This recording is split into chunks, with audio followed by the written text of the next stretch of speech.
Can I just tell you how much I love that bumper video? The first time I watched it in our office, I got goosebumps because it reminded me of how lucky I am to be a part of this community. And we know that Frederick isn't perfect. It certainly has its flaws, one of which is that it doesn't have a Mission Barbecue yet. If you're a fan of Mission Barbecue, you know, why do I have to drive to Hagerstown to eat Mission Barbecue? But I love this city, and I hope you do too. And I hope the last few weeks have helped you love Frederick and see this city the way that God sees it, as a place of restoration, a place of redemption, a place of resilience, and as a place where we know that the best is yet to come. Over the past few weeks, we've been encouraged and challenged to take our next steps as a church as we look toward moving into our own leased space by the end of 2020. And in this series, over the last 4 weeks, we've seen God do incredible things. We had our 2 highest attended Sundays ever. And this is unheard of when it comes to capital campaigns for churches. In fact, beforehand, I reached out to a lot of my friends to say, hey, what should we expect? And every single one of them told us that we should expect a 10 to 20% decline, but we didn't. We celebrated multiple people putting their faith in Jesus and getting baptized. And last weekend was Commitment Weekend, and it was incredible. It was a defining moment for our church that we will talk about for years to come. Next Sunday, we will be announcing what people have financially committed to the Frederick That God Sees campaign and what that means for Collective. I promise you that you will not want to miss out on that announcement. And quick plug about that. If you weren't here last week or you walked away on Sunday wanting to participate but weren't quite ready yet, there'll be commitment cards at the Get Connected tables after service. You can fill one out, put it in the brown envelope, hand it to the team member that's there. But we want you to know that it isn't too late to join in what God is doing at this church. And every commitment matters, every dollar matters, every step of faith matters. So if you haven't joined in yet, I just want to encourage you to be bold and take a risk because God is moving in this city and we want you to be a part of that. Today, we're wrapping up this series with a special Sunday. We're hosting our second ever child dedication. And a child dedication is a special celebration where parents commit to raising their children to know and love Jesus. And so we, as their church and as their community, commit to creating the type of church where that's possible. And here's why we're doing this today. Because this whole campaign is about people who are far from God learning that there's a God who loves them unconditionally. And the whole point of this campaign is to let people know that there's a church called Collective that will do everything it takes to share that truth with them. To share that grace is life-changing, that endless second chances are possible, that it doesn't matter how messed up you are, how far from God you are, how broken you are, Collective was started for you because Jesus came for you. And when I think about what we're trying to do at Collective, and when I see and hear the stories of life change, when I see and hear the stories about people who have hit rock bottom finding hope in Jesus, when I see and hear stories about people who are in a place where they don't know what else to do or where else to go, so they're showing up here wondering, can Jesus do something in my life? Sometimes I can't help but wonder, what would life be like if some of us grew up in a church like Collective? How different would our lives be? How much more confidence in God would we have? How much more grace would we offer to a broken world? What would our life be like if we grew up at Collective? You see, this campaign isn't just about us finding space for us, right? It's not for me, it's not for you. Such a big piece of this campaign is finding space so that the kids and students who are part of this church have a church home that they love, a church where they belong, a church where they can bring their friends, a church where they can take next steps in their faith and not worry about failing because they have a community that will pick them back up when they fall. In John 10:10, Jesus says that he came so that everyone would have life and have it to the fullest. The problem is that churches don't often think about kids when they discuss everyone. Right? Some churches view children's ministry as childcare. Some churches create separate Sunday morning worship spaces for their middle schoolers and high schoolers because they think of church as a break from teenagers. But that isn't how we do it at Collective. In Collective Kids, we set up intentionally designed environments for birth through 5th graders to learn about faith and Jesus. We actually model what they do after Collective. They worship. They spend time in small groups where they discuss a specific Bible lesson that's specially designed for them for pre through K, and K through 5th graders. As they get older, 5th graders are actually allowed to start serving in that environment. And the reason why we do that is because we're trying to teach the kids that go to this church how to participate, how to be involved in church, how to take next steps. To be honest, this is why every few months I'll say from this stage that this gym, this environment that you are in right now is not the best place for your children. I don't think about your elementary school student when I write these sermons. Our band doesn't think about your preschooler when we choose songs. This isn't the best place for your children to be, for their faith, or for their community. What we do every single week is we set up 4 specially designed rooms for your kids to worship, to learn, to be with friends, and have fun. And the reason why we do this is because kids at Collective are not an afterthought. They matter. So we invest our time and our resources in them. For our students, this is why we don't have separate worship services for middle schoolers and high schoolers. We want them to be in these seats, worshiping, learning, and serving next to adults. Tom Rainer wrote a book called Essential Church.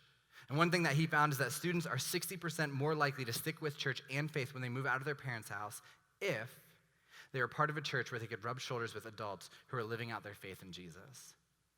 Right? We know that for teenagers, church isn't about programs. It needs to be about relationships. And listen, I know what some of you are thinking. You're thinking, this is great. I certainly want students in Frederick to have a church like Collective, but you'll say, I'm not a kid person. And I feel you on that one. Pretty much anyone under 18 makes me feel uncomfortable. In fact, Ray and I weren't sure if we'd ever have kids because we didn't think we'd be good parents. And this isn't because of like diapers and spit up. This is because kids say a bunch of weird crap and I'm not sure how to talk to them. Like they just shout random things. Like how do you respond when they do that? Like my 4-year-old does it all the time and I just like pat her on the head. Right, I'm not good with kids. And if you don't believe me, in college, I had to do a summer internship. So I chose to go up to Ohio to work for 3 months in a church plant. And for some reason that I don't remember at all, I told the lead pastor that I would help with their children's ministry every other Sunday. They put me in the pre-K room. I lasted 1 Sunday because every single kid in there was sticky and loud. But it isn't just little kids. A few summers ago, a friend of mine asked me to be a dean at a week of camp for middle schoolers, and I certainly will never do that again. Because one night, one of the students that was there ate a rock. Why? I don't know. He just did it. And then the next day he told me, and he started to panic because he never considered how the rock was going to get out of him. Now, I know what some of you guys are thinking.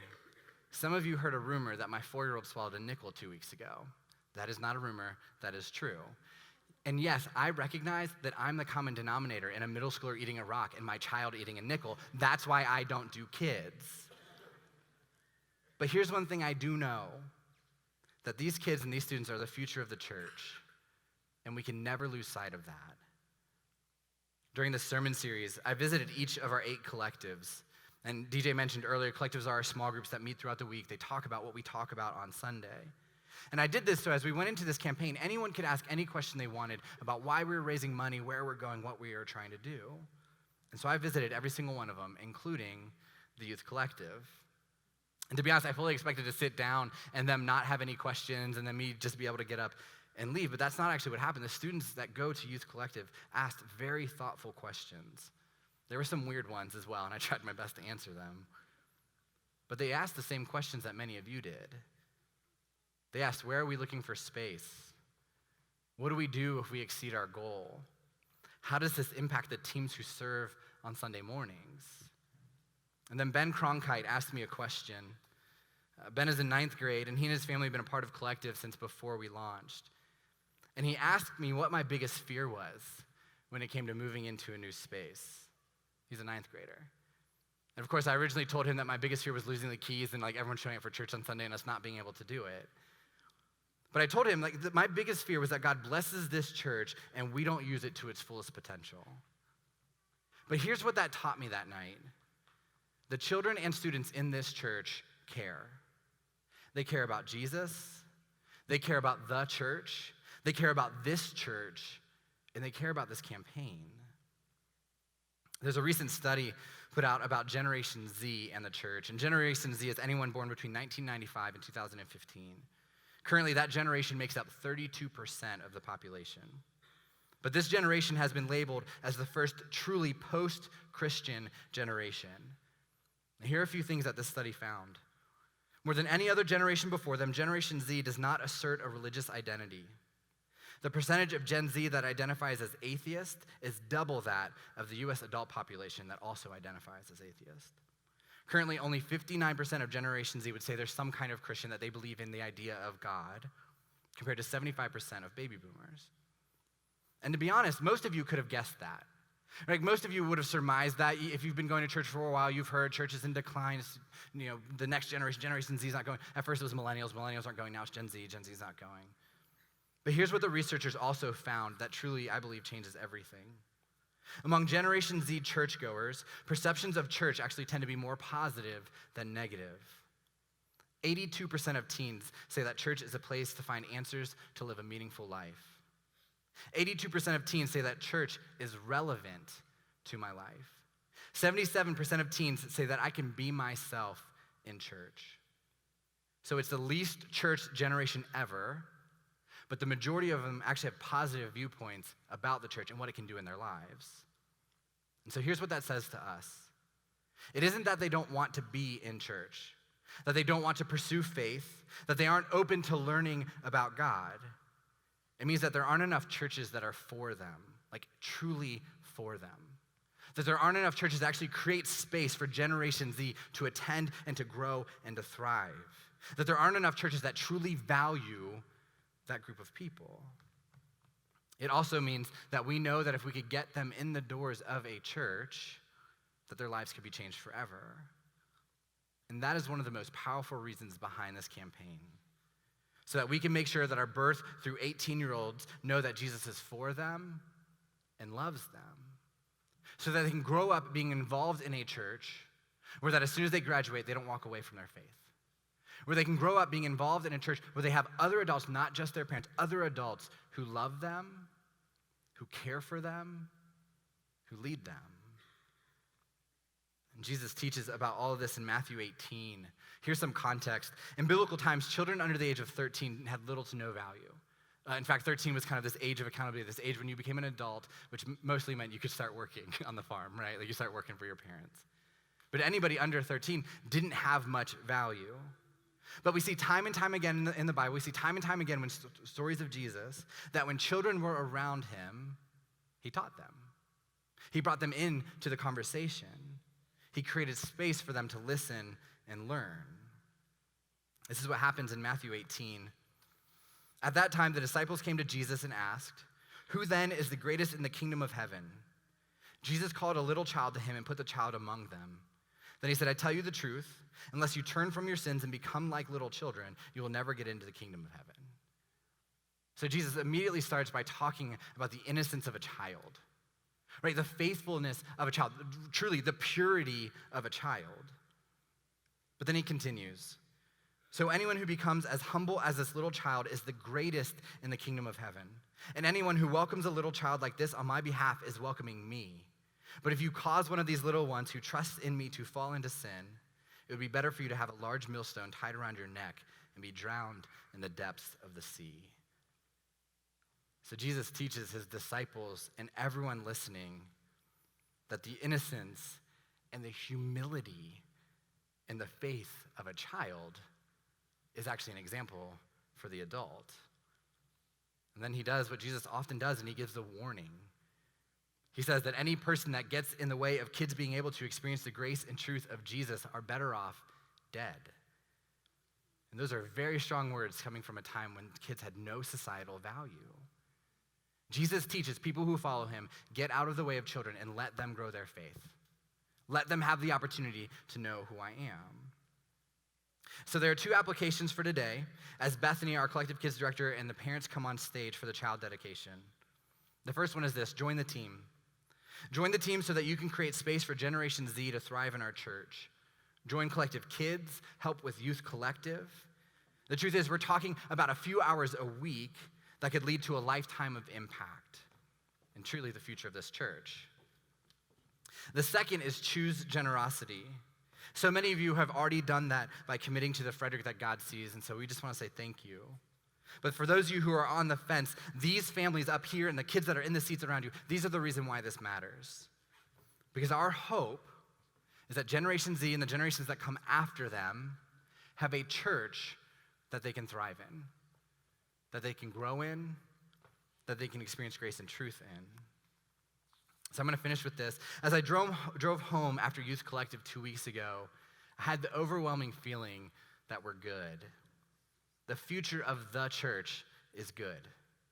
And that our church is in good hands because of the teenagers that are growing up here, that are learning here, that are growing here, that are serving here. That our church is in good hands because of the space that you all are creating so children like these can grow up in a safe place to experience God in faith. And we know that the future of Collective and this community are in good hands because you as individuals invest in these children and their faith. And so we're going to celebrate these families, and we're going to make commitments together of making time and space to invest in the future of this church and the church in general. Let's give it up for Bethany.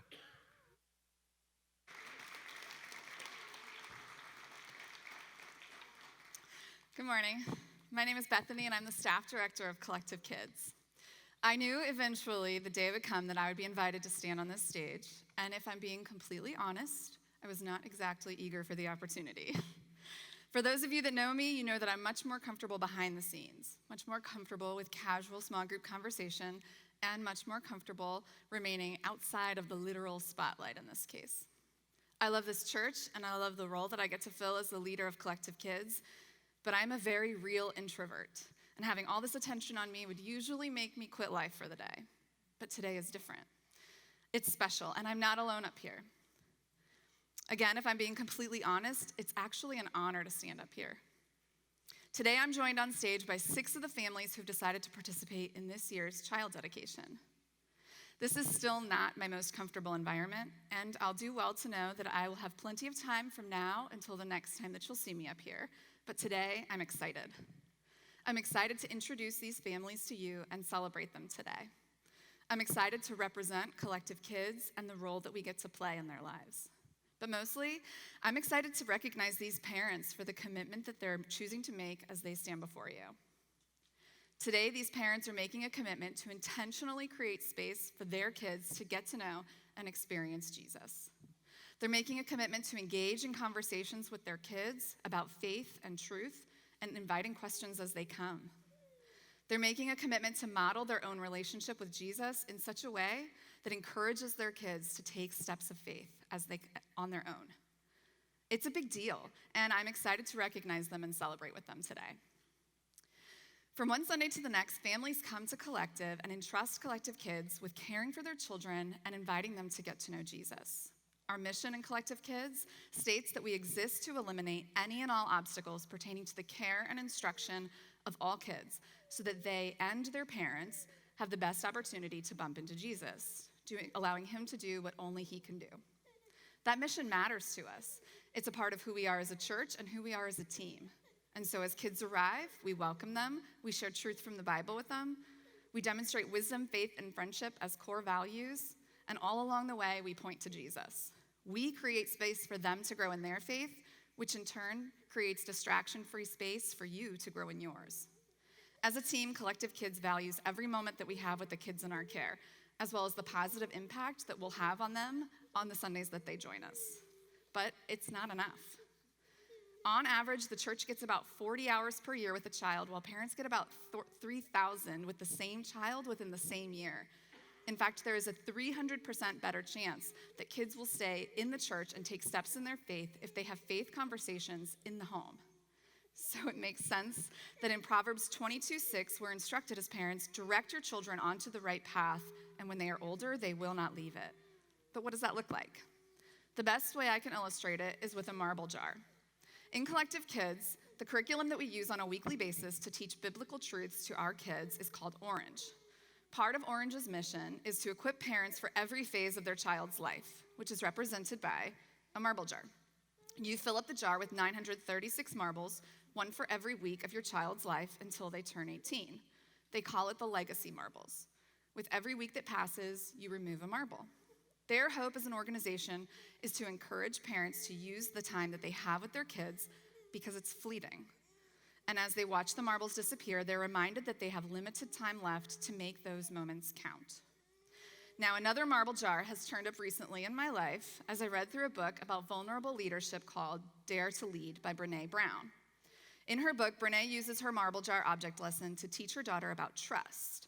Through simple encounters with the people in our lives, we're given the opportunity to see whether or not that they are people we can trust. With each of these moments, we either add a marble or we remove one. So I got to thinking, what if this idea of parents committing to leading their children on the right path, as Proverbs instructs, also took the form of a marble jar, but a faith marble jar? When we read, direct your children on the right path, and when they are older, they will not leave it, now we can actually visualize that every marble we remove from our jar, we actually pass on to our child, who in turn will choose whether or not to add it to their own. When we start out as parents, we're holding all the marbles. Our faith is their faith, but it isn't going to be like this forever. With every week that passes and every milestone that's marked, we have to create the space that they need to receive those marbles that we're handing them so that they can decide how to develop their faith on their own. Now, as a parent myself, this all sounds very intimidating. Parenting is already packed full of day-to-day realities that take time and that take attention to detail, that make you laugh, cry, or cringe, and sometimes it's all of those things at all the same time. Parenting is pulling back the covers and inviting your little one into bed so that you can just get a few more minutes of sleep.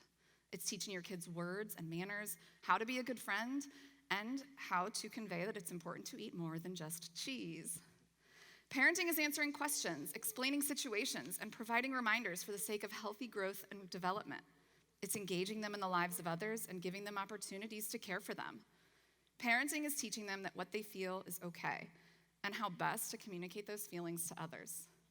It's getting their coat on to get to the car, back off again to get them in their car seat, back on again to get them out of the car, and then back off again once you're inside. It's ordering a meal that they love only to find out that they want what's on your plate. And if you're anything like me, you don't like sharing food.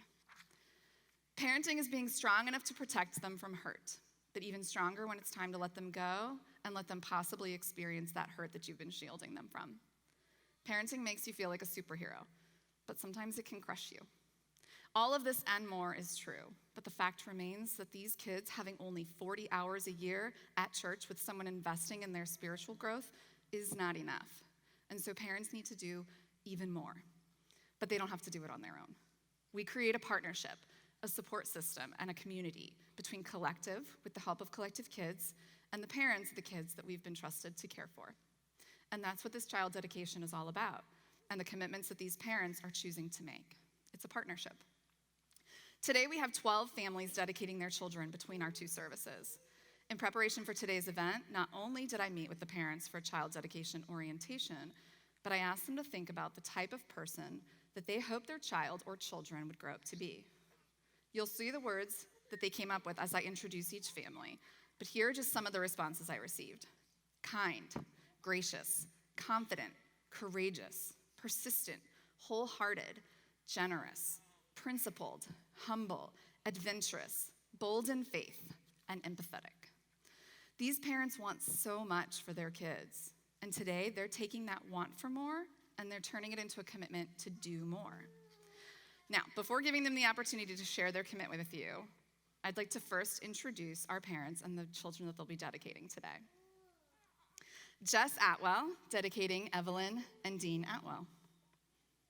Pete and Jess Getty, dedicating Harrison Getty. Isaiah Hawker and Megan Sharp, dedicating Elijah Hawker. Andrew and Danielle Holloway, dedicating Ginny and James Holloway. Caleb and Anna Jernigan, dedicating Luke Jernigan. And Cece and Rachel Thompson, dedicating Rory Thompson. As I mentioned before, today's child dedication is all about a partnership between these families and Collective. So parents, Collective is committed to loving your kids and showing them that Jesus is for them and that the church is a safe place to experience grace and truth throughout every age and stage of life. We're committed to helping you engage in those essential midweek faith conversations once you leave church on Sundays. We're committed to providing you with support as you face tricky discussions and difficult phases of life. And we're committed to surrounding you with the support of others, people who are in it with you, who are also praying that the truth we offer our own kids will stick with them as they too grow to a point of making decisions for themselves. And now, parents, you're here today because you want to be a part of this commitment as well. So now I want to invite you to respond to the following questions. Do you commit to raising your child in such a way that creates space for them to get to know Jesus? Do you commit to sharing with them the truth of the Bible? Do you commit to engaging in faith conversations at home and on a regular basis? Do you commit to encouraging your child's spiritual development and next steps in their faith as they come? If so, respond, we do. Congratulations on your commitments. We're very proud of you. Just join me in a applause for those families.